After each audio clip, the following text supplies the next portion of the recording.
할렐루야. 수요일 말씀 서원에 찾아오신 모든 성도님들을 주님의 이름으로 환영합니다. 우리가 함께 5월 첫 번째 수요 말씀 서원으로 나아가면서 찬송가 325장 함께 찬양하겠습니다.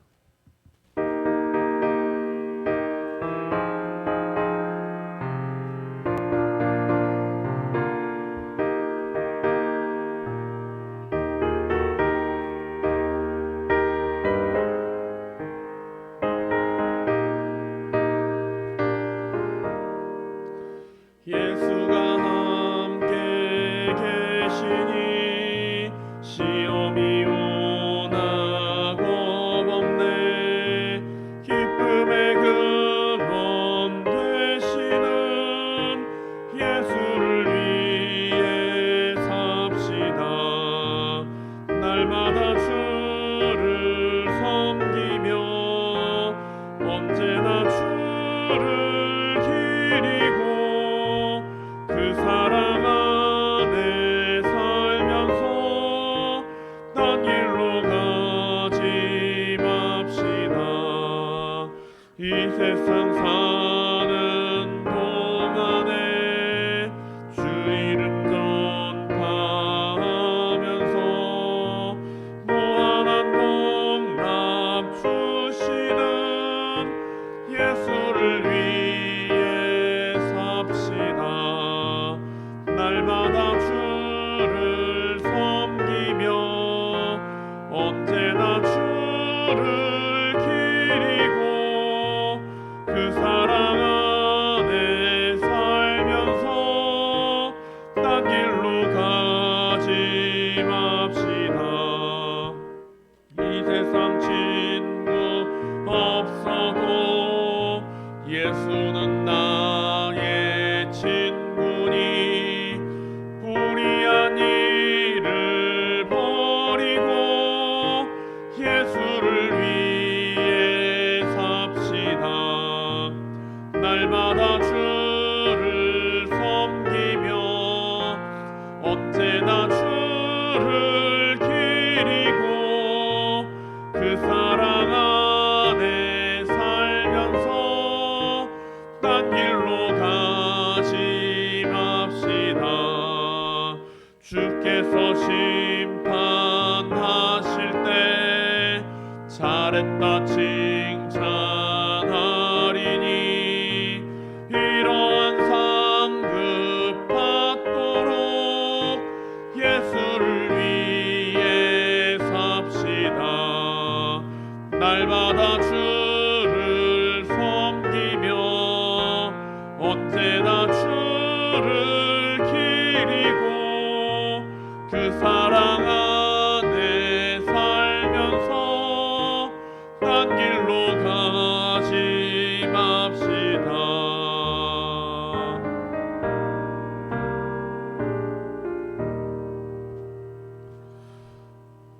함께 기도하며 나아가겠습니다. 할렐루야. 사랑과 은혜가 많으신 하나님 감사합니다. 오늘 우리를 이 자리에 함께 불러 모아주시고 주님의 전에 함께 모여 주의 말씀을 듣게 하시니 감사를 드립니다.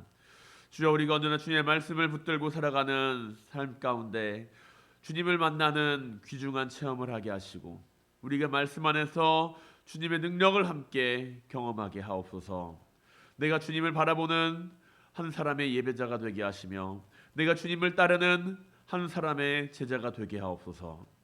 주의 이름으로 우리가 이 자리에 함께 모여서 주님 앞에 나아가오니 주여, 우리 가운데 큰 은혜를 허락하옵소서. 크고 놀라운 주님의 말씀을 우리가 듣게 하옵소서. 말씀을 듣는 그 심령 가운데 그 마음을 여시어서 그 마음이 말씀을 받을기에 충분한 영향을 받게 하시고 언제나 우리가 주님 앞에 서서 말씀을 듣고 묵상하는 가운데 주여, 우리가 하늘의 놀라운 비밀을 바로 깨달아 알게 하여 주옵소서. 말씀을 선포하는 주님의 종을 붙드사 선포하는 그 말씀이 사람의 말로 자리 잡는 것이 아니라 하나님의 말씀으로서 깨달음을 갖게 하시고 그 말씀을 선포할 수 있도록 주여 성령으로 주님의 종을 붙드소서. 언제나 주님께서 함께 하시는 가운데 놀라운 주님의 비밀이 주님의 종을 통하여서 이 세상 가운데 선포되게 하옵소서. 언제나 우리 함께 하시는 주님께서 오늘 이 시간 말씀 가운데 함께 임하실 줄로 믿사오며 이 모든 말씀 예수님의 이름으로 간절히 기도하옵나이다. 아멘.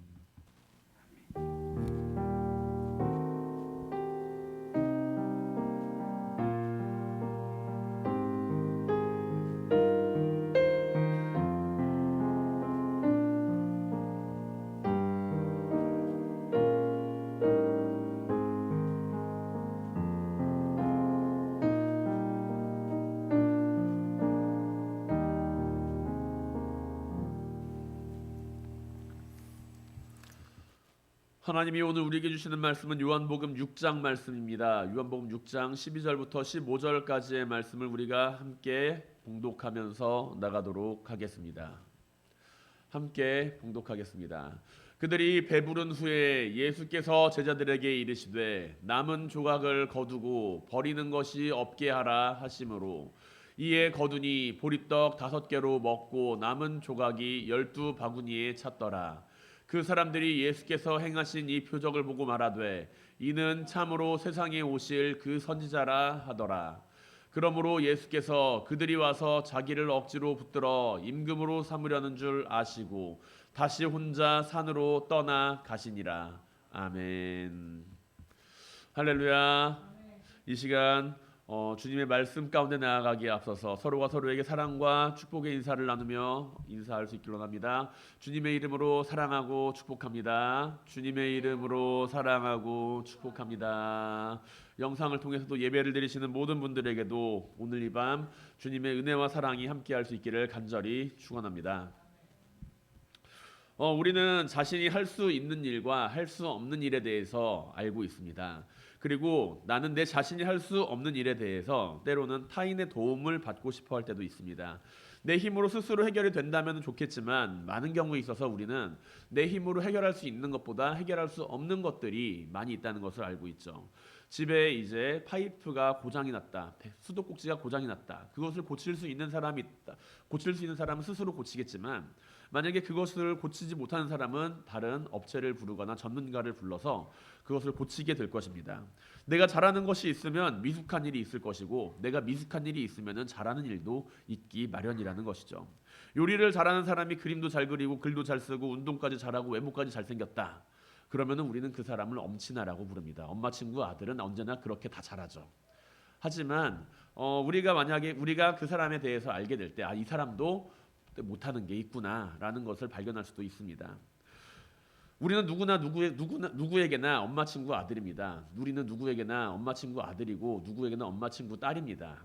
그래서 다른 사람들이 나를 보았을 때 저 사람은 참 잘한다, 잘하는 게 많다라는 것을 이야기를 하지만 결국에는 내가 내 자신을 돌아보았을 때 나는 못하는 게 참으로 많은 인물이구나라는 것을 바라보게 된다라는 것이죠. 그렇게 우리는 누군가에 대해서 때로는 부탁을 하고 다른 사람에 대해서 그 일을 좀 도와달라고 이야기를 합니다.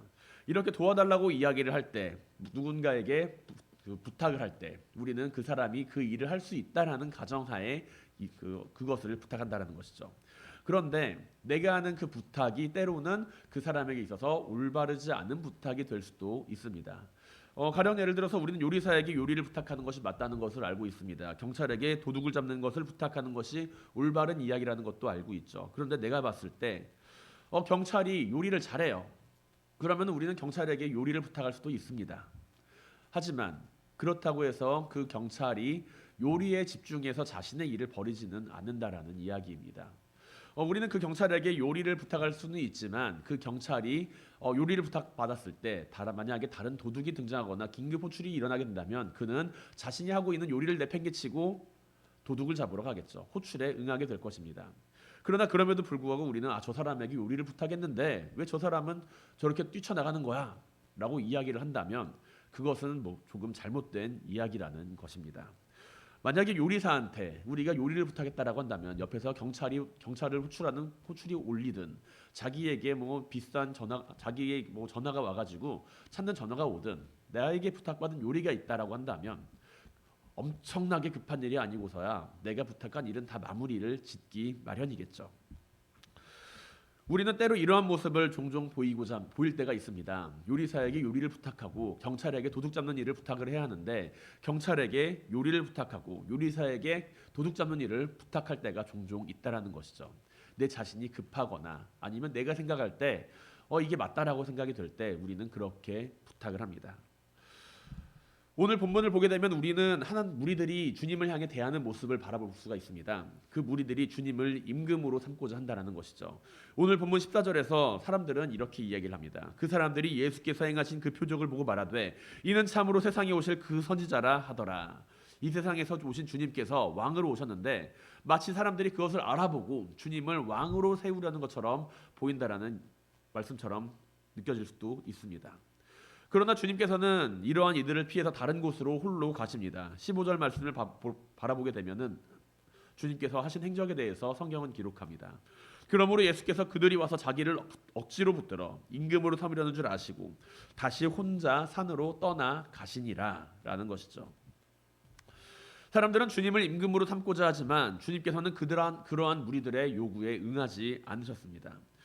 주님을 임금으로 삼고자 하는 무리들의 행동에 대하여 성경이 억지로라고 하는 그 표현을 사용하고 있는 것을 볼 때 그들이 얼마나 주님을 집요하게 원했고 주님을 왕으로 세우려 했는지 알 수가 있습니다. 주님께서 극구 사양하시고 거절하였음에도 불구하고 주님께서 필요하시다라고 생각했기에 그들은 주님을 왕으로 세우려고 했다라는 것이죠.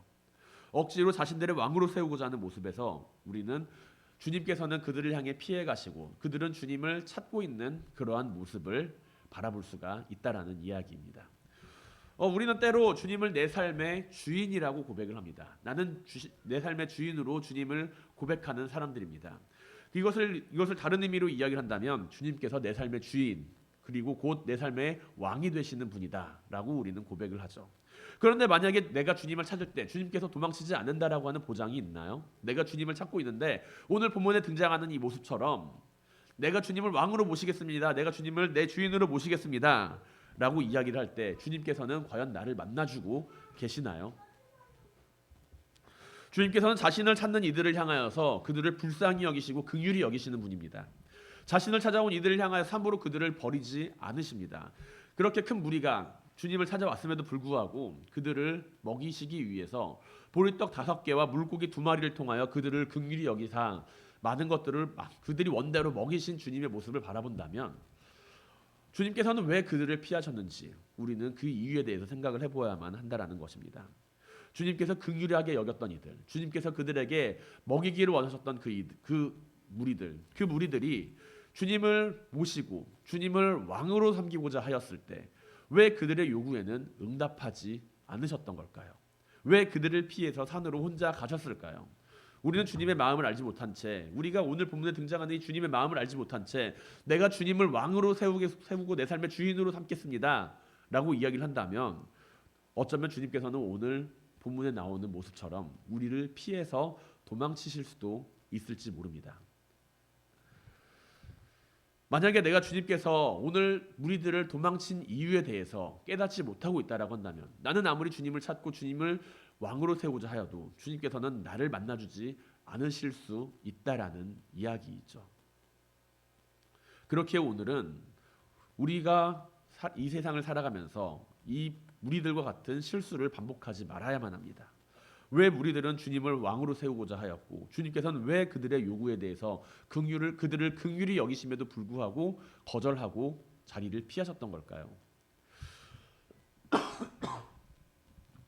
주님께서는 오병이어의 사건을 통해서 마지막 부분을 살펴보게 되면 남은 것들을 모아서 광주리 하나로 다 모아오라고 제자들에게 말씀하십니다.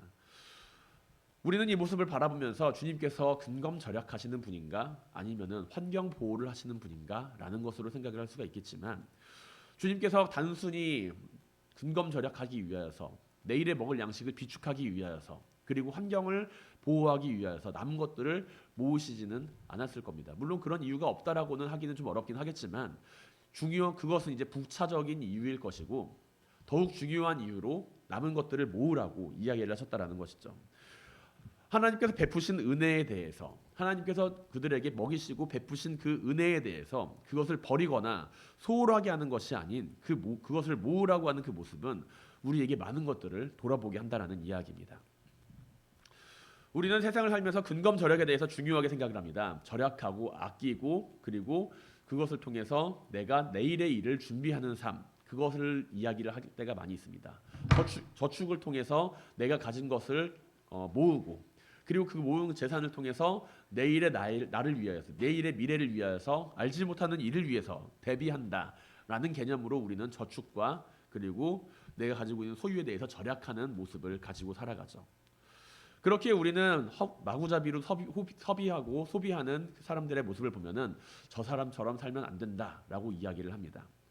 하지만 주님께서 하시는 이 모습, 주님께서 남은 것을 모으라고 하시는 이 모습은 하나님께서 베푸신 그 은혜를 돌아보게 하는 모습이라는 것입니다.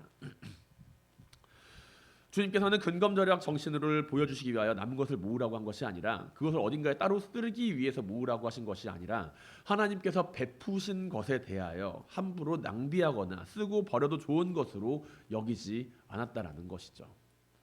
우리는 때로 나에게 주어지는 그 은혜, 나에게 베풀어 주시는 그 은혜에 대해서 그것을 마치 내 것이냐 마구로 낭비하고 허비하고 그리고 소모하는 경향이 있습니다. 하나님께서 나에게 주셨으니 이것을 쓰는 것은 내 마음이다라는 것이죠. 하지만 주님께서 보여주신 이 모습을 바라보게 될 때 우리는 그것이 잘못되었다라는 것을 조금이나마 살펴볼 수가 있습니다. 하나님께서 나에게 베풀어 주신 그 은혜에 대해서 내가 감사하고 내가 그 은혜와 사랑에 대하여 알고 있다라고 한다면 우리는 그것을 쉽게 낭비하거나 허비하지는 않는다라는 이야기이죠. 물건은 우리가 그냥 사는 순간 그냥 물건이 되지만 그 물건에 의미가 담기게 되면은 그것은 관계를 상징하게 됩니다. 여기 컵이 있는데 이것은 그냥 단순한 컵입니다. 근데 만약에 이것이 부활절날 만들었던 컵이다. 부활절날 우리들의 교회에서 만들었던 컵이다라고 한다면 그 컵은 단순한 컵이 아니라 우리들의 교회에서 예수 그리스도의 부활을 기념하기 위하여 만든 컵이 된다라는 것이죠. 그것을 바라보면서 우리는 예수 그리스도의 부활에 대해서 한 번쯤 더 생각하게 되고 그곳에 쓰여 있는 성경 구절을 바라보게 되면서 하나님의 은혜에 대해서 생각을 하게 된다는 겁니다. 같은 컵은 세상에 많이 있습니다. 하지만 우리가 그 컵에 대해서 하나의 의미를 가지게 될 때, 그 컵이 가지고 있는 그 의미를 내가 부여하게 될 때, 우리는 그 컵으로 말미암아 여러 가지를 새롭게 볼 수가 있다라는 것이죠. 하나님께서 우리에게 은혜를 베푸셨습니다. 하나님께서 우리에게 은혜를 베푸시고 오늘날까지 풍성하고 큰 사랑 가운데서 거하게 하셨습니다. 물질의 축복을 주셨을 수도 있고 건강의 축복을 주셨을 수도 있고 나에게 재능이나 여러 가지 달란트를 통해서 많은 것들을 허락하셨을 수도 있습니다. 그런데 우리가 그 받은 것들을 단지 하나님께서 나에게 주신 것으로만 생각을 하고 내 것으로만 여기고 있다라고 한다면 우리는 그것을 내 마음대로 소비하고 사용하게 될 것입니다. 하지만 그것이 하나님께 받은 것임을 생각을 하고 내가 하나님께 받은 은혜이자 하나님께서 나를 사랑하시는 모습이라는 것을 떠올리게 된다면 우리는 그것을 원하는 대로 내 마음대로 쓰는 것이 아니라 보다 근검절약하면서 하나님께서 원하시는 일을 위해서 그렇게 사용할 수가 있다라는 것이죠. 주님께서는 무리들이 원하는 대로 떡을 주시고 물고기를 주셨습니다. 하지만 그들은 자신이 원하는 대로 다 받았지만 그것을 남기고 버리기 위해서 흘리는 모습을 보여줍니다. 주님께서는 제자들에게 말씀하시기를 남은 것은 버리지 말고 다 거두어 드리라 라고 이야기를 하시죠. 남은 것은 거두어 모아드리라고 말씀하심으로써 그것을 무의미하게 만들지 않으셨습니다. 하나님께서 그들에게 베푸셨던 그 은혜에 대해서 남는 것을 버리는 것으로 만드신 것이 아니라 남는 것을 거두어 모아드림으로써 주님께서는 그것이 하나님께서 우리에게 베푸신 것임을 다시 한번 그들에게 상기시켰다라는 이야기이죠. 우리에게 주님께서 가지신 이 마음이 있다라고 한다면 우리는 우리의 삶을 다르게 사용할 것입니다. 우리는 우리에게 주어진 시간과 노력과 재능과 여러 가지 자원들을 다르게 사용할 것입니다. 단순히 낭비하는 것을 막는 것이 아니라 그것에 대해서 감사한 마음으로 가지고 살아갈 때 우리는 보다 하나님의 나라를 위하여서 근검절약 그리고 필요한 일에 나의 일을 사용할 수 있는 그리스도인들이 될 수가 있다라는 이야기입니다. 그러나 그 자리에 모인 무리들은 주님께서 보여주신 그 이적, 주님께서 보여주신 그 능력을 경험하고서도 그것을 위해 주님을 왕으로 삼고자 합니다. 그들에게 있어서 하나님의 은혜에 대한 감사가 존재한다라기보다는 주님을 왕으로 세움으로써 자신들이 누리게 될 것에 대해서 더욱 큰 관심을 가지고 있었음을 우리는 발견할 수 있다는 것이죠. 오늘 본문 14절에서 무리들의 모습에 대해서 성경은 다음과 같이 기록합니다. 앞에서 한번 봉독을 했었는데 그 사람들이 예수께서 행하신 이 표적을 보고 말하되 이는 참으로 세상에 오신 그 선지자라 하더라 라는 이야기입니다. 우리는 이 무리들이 하는 말 안에서 두 가지를 찾을 수가 있죠. 한 가지는 표적을 보고 말하되 또 다른 한 가지는 세상에 오실 그 선지자라 하더라 라는 부분입니다. 표적을 보이는 것으로 우리는 사람을 믿을 때가 있습니다. 너가 위대한 사람이라고 한다면 나에게 그 증거를 보여라 라는 것이죠. 마치 그 표적이 그 사람이 가진 증거처럼 보이기 때문입니다. 그러나 주님께서는 표적을 통해서 자신을 믿게 되는 것을 원하지 않으셨습니다. 주님을 믿는 이유가 보리떡과 물고기로 5천 명을 먹이셨기 때문에 믿고 따르겠다라고 한다면 주님께서는 그들과 함께하지 않겠다라는 이야기이죠. 오히려 주님께서는 표적에 대하여 말씀을 하시면서 거짓 선지자들의 표적을 주의하라고 하십니다. 마태복음 24장 23절부터 24절까지의 말씀을 살펴보게 되면 주님께서는 종말의 때를 말씀하시며 제자들에게 다음과 같이 말씀하십니다. 그때에 사람이 너희에게 말하되 보라 그리스도가 여기 있다 혹은 저기 있다 하여도 믿지 말라. 거짓 그리스도들과 거짓 선지자들이 일어나 큰 표적과 기사를 보여 할 수만 있으면 택하신 자들도 미혹하리라 라고요. 분명 주님께서는 지금 무리들에게 5천 명이 넘는 인원을 먹이시는 큰 표적을 보이셨습니다. 그러나 우리가 이것을 통해서 주님의 사랑과 긍휼하심을 바라보아야 하지 이것을 통해서 주님을 믿게 되어서는 안 된다라는 이야기이죠. 주님의 표적을 바라보며 주님을 왕으로 세우는 것, 주님께서 행하신 그 표적을 바라보며 주님을 왕으로 세우는 것은 왜 문제가 될까요? 어째서 그것이 문제가 됩니까? 우리가 표적을 통해서 주님을 왕으로 세우게 되는 순간 우리의 행복은 주님으로 결정이 되는 것이 아니라 상황으로 결정이 되기 때문입니다. 우리는 우리를 사랑하는 부모님의 사랑에 대해서 알고 있습니다. 나를 사랑하시는 부모님, 내가 사랑하는 아내, 그리고 부부 안에 존재하는 신뢰와 사랑에 대해서도 알고 있죠. 그런데 그 신뢰와 사랑의 이유가 부모님이 가진 재산이나 능력 때문이라고 한다면 어떨까요? 내가 부모님을 사랑하는 이유가 부모님이 많은 재산을 나에게 물려줄 것이기 때문이다. 내가 부모님을 사랑하는 이유가 부모님이 가진 것이 많기 때문에 나는 부모님을 사랑한다 라고 이야기를 한다면 그것은 올바른 가족 관계라고 이야기를 할 수는 없을 겁니다. 우리가 결혼을 할 때 다른 사람을 배우자로 맞아들일 때 상대방의 재산을 바라보고 그것을 탐하여서 결혼을 하는 사람들, 그런 사람들 종종 보게 되죠. 그런 사람들을 향해서 우리는 무엇이라고 이야기를 합니까? 재물을 보고 사람을 선택한 사람이라고 이야기를 합니다. 상대방의 능력을 바라보고 그 사람을 선택한 사람이다 라고 이야기를 하죠. 우리가 바라는 올바른 관계는 물질로 이루어지는 관계가 아니라 마음으로 이루어지는 관계가 되어야 합니다. 만약에 물질로 이루어지는 관계라고 한다면 그것은 계약적인 관계에 불과하다는 것이죠. 나는 누군가와 계약을 맺을 때 물질로서 계약을 맺습니다. 나는 누군가와 계약을 맺을 때 계약 서류를 작성을 하면서 손해에 대한 배상의 내용, 그것에 대해서 수익에 대한 배분의 내용, 그것들을 기록을 하면서 우리는 상대방과 계약을 맺습니다. 만약에 우리가 주님과 관계를 맺으면서 계약서를 작성하여서 주님께서 나에게 능력을 주시면 내가 주님을 믿겠습니다 라고 이야기를 한다면 그것은 결국에 쌍방에 대한 계약적인 관계로서 자리를 잡게 된다는 것이죠. TV 드라마나 영화를 보면 다양한 가족들이 나와서 우리의 눈을 즐겁게 해줍니다. 부잣집 가족도 있고 가난하지만 행복하게 보이는 가족도 있고 때로는 눈물을 흘릴 정도로 안타까운 모습으로 보여지는 그러한 모습도 있습니다. 그러나 드라마 속에서, 영화 속에서, TV 프로그램 속에서 진행되는 그 가족의 모습은 그 역할이 끝나는 순간 사라지게 됩니다. 드라마 속에서의 아빠의 역할, 드라마 속에서의 아내의 역할, 그 모든 것들은 드라마 속 대본에 적혀진 내용이며 사람들은 그것을 돈을 벌기 위하여 자신의 꿈을 실현하기 위하여 가족이 아니지만 가족과 같은 연기를 하면서 가족의 모습을 그려나가죠. 돈을 더 많이 주면은 더 유능한 배우를 섭외할 수 있습니다. 돈을 많이 주면 줄수록 우리는 더욱 아름다운 가정을, 이상적인 가정을 만들 수가 있을 겁니다. 그러나 그것이 참된 가정의 모습이라고 할 수가 있을까요? 그 연기라고 하는 상황이 끝나고 계약 기간이 끝나게 된다면 그 관계 역시 사라지게 될 것은 분명한 사실입니다. 주님의 능력만을 바라보고 따르는 이들은 물고기와 보리떡으로 자신을 배부르게 하신 주님의 모습을 따르고 있습니다. 자신들을 배부르게 하신 모습, 자신들을 배부르게 하신 주님, 능력이 있으신 주님, 그러한 주님을 왕으로 삼으면 자신들이 배고프지 않을 것이다 라고 생각을 했겠죠. 이것은 반대로 말하면 자신들을 배부르게 해줄 존재가 있다라고 한다면 그를 주님이 아니더라도 왕으로 삼을 만한 생각을 가지고 있다라고 볼 수도 있습니다.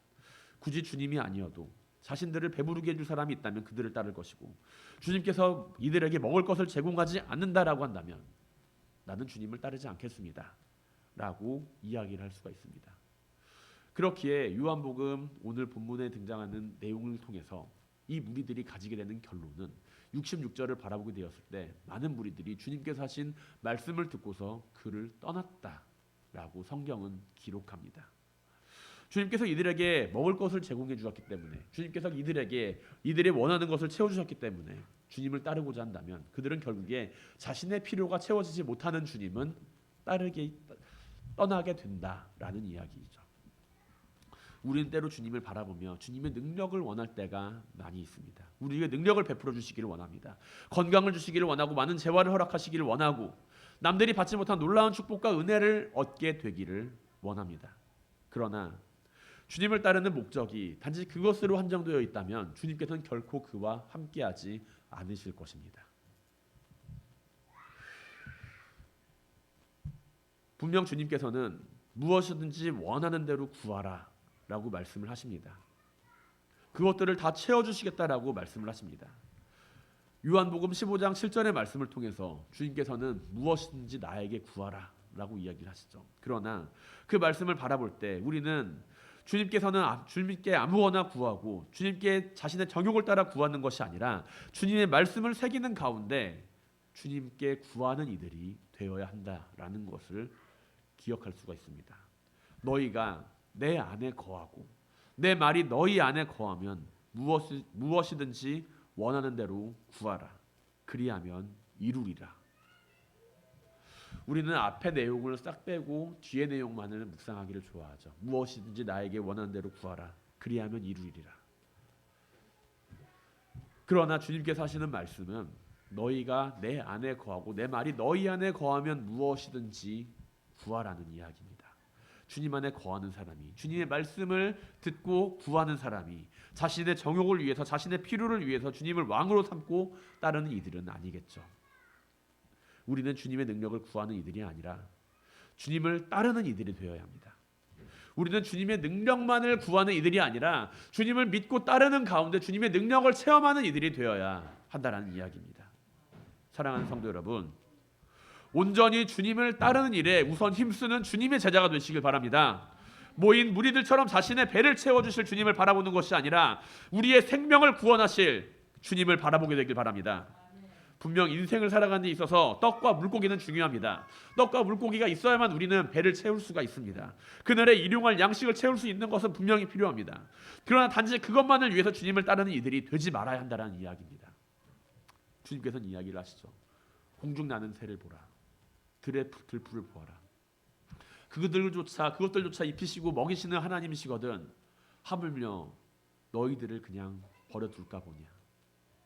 우리가 구하고 찾는 것들이 단지 우리의 배를 채우기 위해서 주님을 찾는 것이라고 한다면 주님께서는 그러한 우리의 모습과는 함께하지는 않으실 겁니다.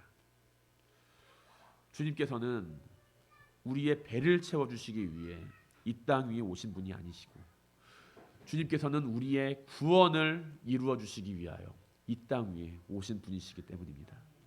우리의 필요를 채워주실 수 있으신 주님은 우리가 그 필요에 매여서 주님을 따르게 되는 것을 원하시는 분은 아니라는 이야기입니다. 우리가 바라보는 주님은 말씀을 따라 일하시는 분이고 말씀을 이루시는 분입니다. 십자가의 능력은 우리에게 부와 명예를 이야기하는 것이 아니라 주님의 희생과 사랑으로 인해서 얻게 되는 은혜와 구원과 생명을 전해줍니다. 우리가 주님을 따르는 주님의 제자로서 주님을 바라보며 주님을 믿고 따르는 일에 가장 우선적으로 앞장설 수 있는 모든 성도님들이 되시기를 주님의 이름으로 간절히 축원드립니다. 또한 모인 무리들은 주님을 선지자로 바라보며 이야기를 하고 있습니다. 그러면서 자신들의 왕으로 삼고자 하고 있죠. 하나님께서 보낸 사람이라고 이야기를 하면서 왕으로 삼고자 하는 모습 안에서 이들이 얼마나 이기적으로 주님을 따르고자 하는지 알 수가 있습니다.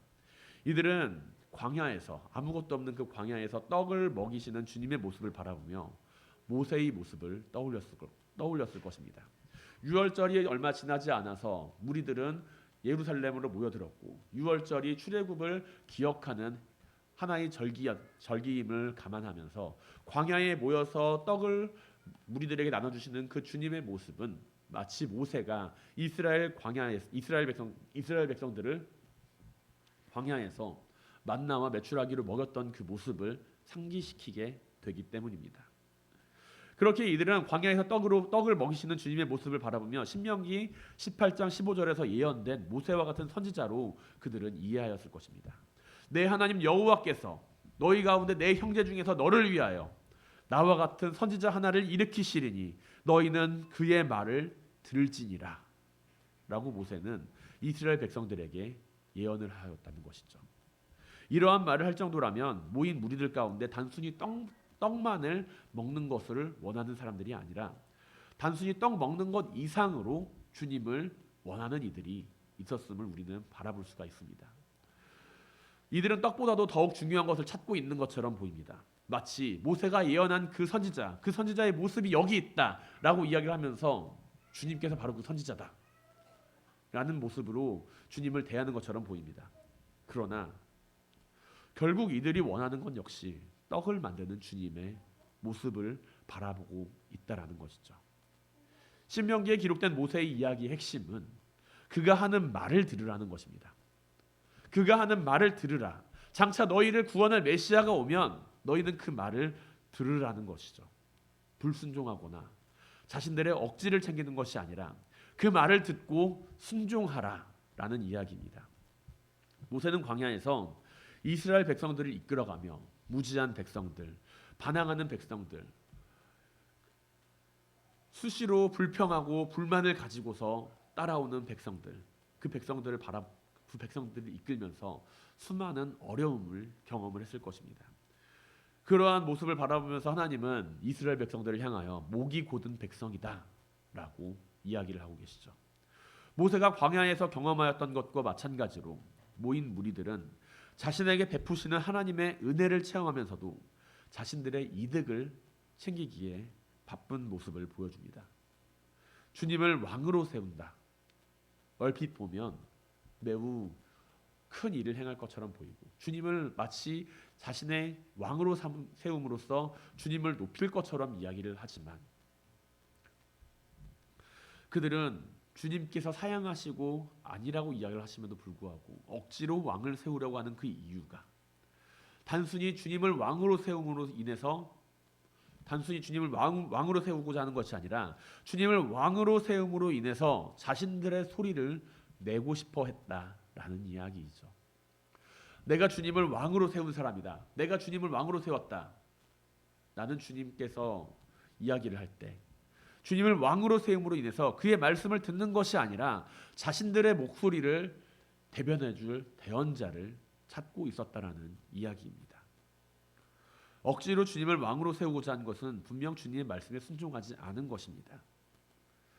억지로 주님을 왕으로 세우고자 한 것을 통해서 주님께서 무엇을 위해서 오셨는지를 생각하지 않으며 오히려 자신들의 뜻을 관철하기 위하여 억지로 주님을 왕으로 세우고자 하였다라는 이야기이죠. 이러한 모습 안에서 주님과의 올바른 관계가 형성이 될 수 있을까요?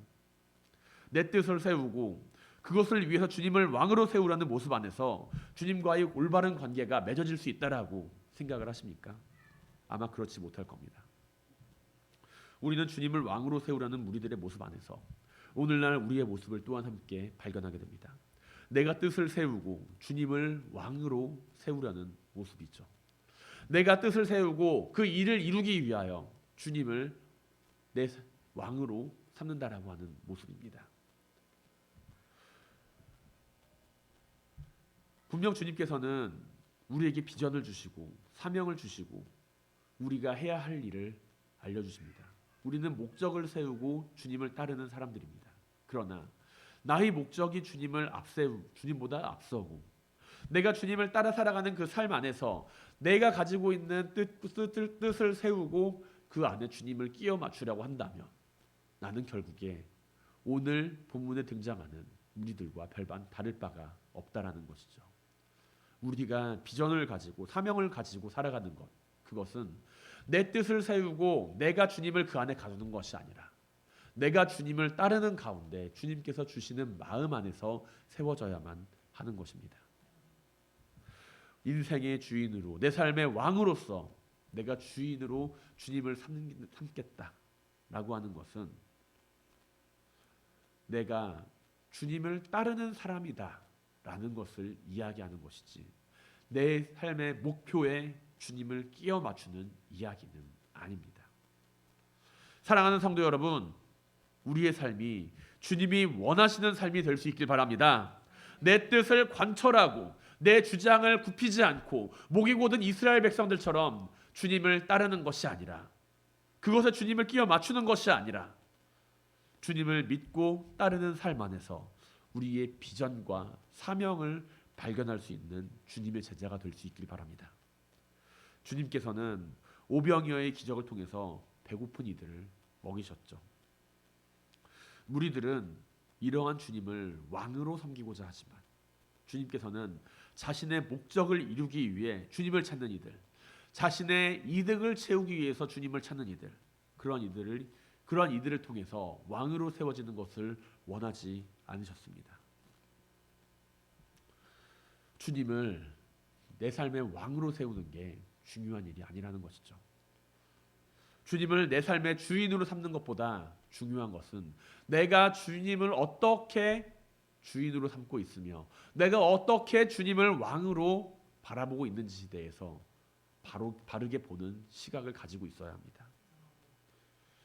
내가 주님을 진정한 주인으로 섬기는 것은 내 삶의 주장이 아니라 내 삶의 주인으로서 주님을 따르는 것은 내가 그분께서 하시는 말씀을 듣겠습니다 라는 삶으로부터 시작해야만 합니다.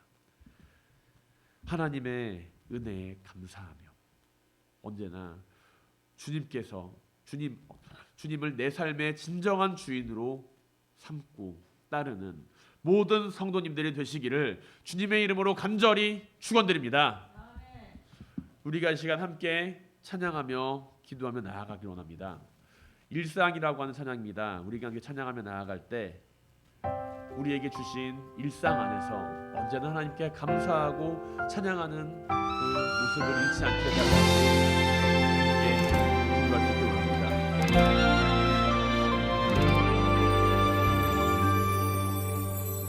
나를 보내사 서게 하신 곳 가장 귀한 곳이 바로 이곳이라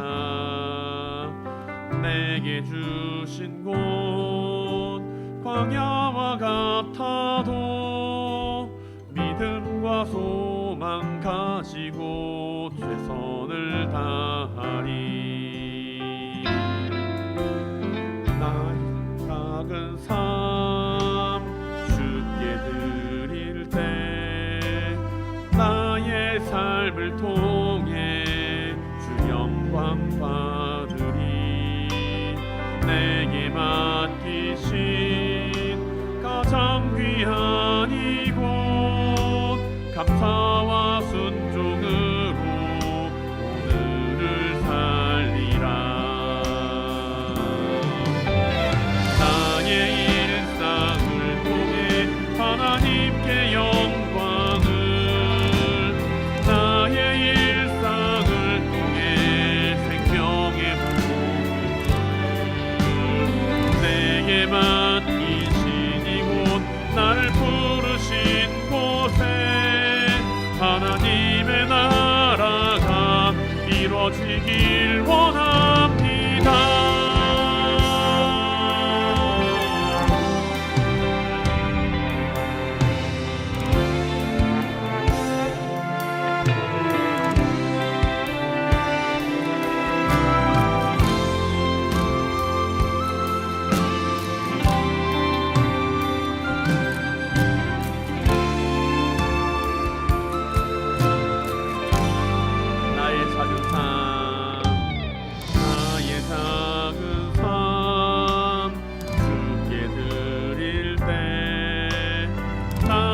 삶을 통해 주 영광 받으리.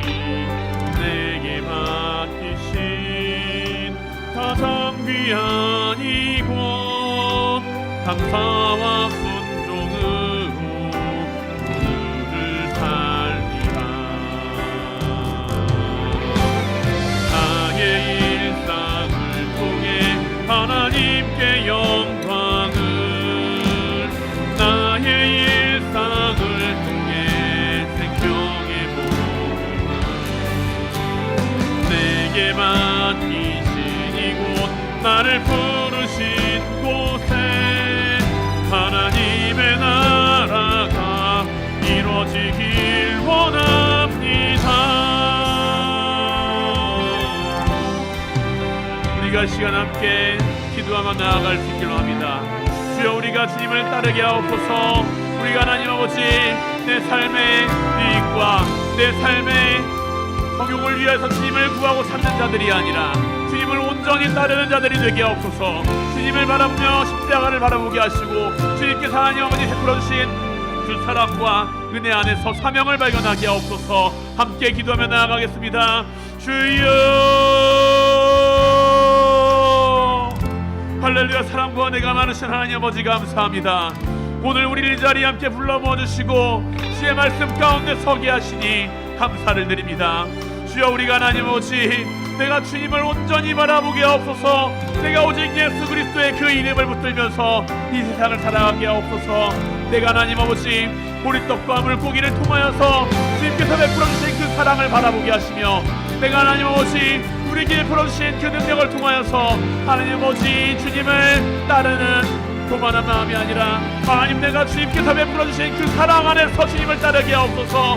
내가 하나님 아버지 나의 욕심과 나의 정욕을 위하여서 주님을 찾는 자가 아니라 오직 예수 그리스도의 그 사랑 안에 매여서 주님을 따르고 주님을 찾고 주님 앞에 내 인생을 헌신하고 결단하는 그러한 인생을 살아가게 하옵소서. 주여, 우리를 하나님 아버지 보내주시옵소서. 이 광야와 같은 세상 가운데에서 우리가 주님의 사명자로서의 삶을 살아갈 수 있도록 합니다.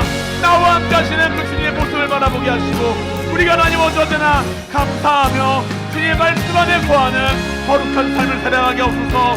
오직 예수 그리스도의 영광을 위해서 살아가게 하시고 나의 영광이 아니라 오직 예수 그리스도의 영광을 위해서 살아가는 거룩한 주님의 자녀가 되게 하옵소서. 주님의 제자가 되게 하옵소서. 주님을 따르는 이들이 되게 하옵소서. 내가 오직 내 삶의 주인 되시는 주님을 고백하며 나아갑니다. 내 삶을 살리시는 주님을 바라보며 나아갑니다. 우리의 인생을 통하여서 역사하실 주님, 우리의 삶을 통하여 역사하실 주님, 나의 인생을 통하여서 역사하실 주님. 주여, 우리가 주님을 따르는 그 인생 가운데 세상 사람들이 경험하지 못하는 크고 놀라운 일 가운데서 주님의 사랑을 증거하게 하옵소서. 주님의 능력을 하나님 아버지 선포하게 하여 주시옵소서. 주님, 언제나 우리를 사랑하시는 주님, 언제나 우리와 함께 하시는 주님, 언제나 우리의 삶 가운데 주인이 되시는 주님, 내가 이 시간 주님 앞에 간절히 바라오며 고백하며 나아가기를, 우리가 하나님 아버지 이 시간 함께 나의 정욕과 나의 목표와 나의 욕심을 위하여서 주님을 내 삶에 끌어들이는 것이 아니라 오직 주님을 따르는 삶 안에서 우리에게 베풀어 주신 그 사랑 안에서 우리에게 허락하신 그 은혜 안에서 주님을 따르며 바라보기를 원합니다. 주여, 우리가 주님의 그 사랑 안에서 우리의 사명을 발견하게 하옵소서. 내가 주님을 내 삶의 주인으로 모시고 내 삶의 왕으로 세우는 그 모습 안에서 내 삶의 욕심이나 나의 정욕을 위해서 주님을 따르는 것이 아니라 주님께서 우리에게 부어주시는 그 사명 안에서, 그 비전 안에서 주님을 내 삶의 주인으로 삼고 왕으로 세우는 거룩한 삶을 살아가게 하옵소서. 언제나 주님께서 우리와 함께 하실 줄로 믿습니다. 언제나 주님께서 우리와 함께 동행해 주실 줄로 믿습니다. 주여, 우리가 주님을 올바르게 따르고 올바르게 바라보게 도와주시옵소서.